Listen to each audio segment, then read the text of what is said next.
And just look at this. It's just after 6:30 in the morning. The size of this rabbit warren, it is huge. I'll take you all around the back of it as well. There are so many holes in here, and it's amazing just to sit on a nearby bank and watch the rabbits.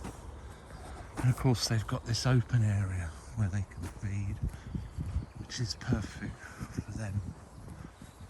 And having watched them a bit this morning, no signs of mixie, which the local population have had in previous years. Mercifully they haven't at the moment. But in a minute I will stop and just show you let you hear the bird noise again. But look at this beautiful tree in blossom here.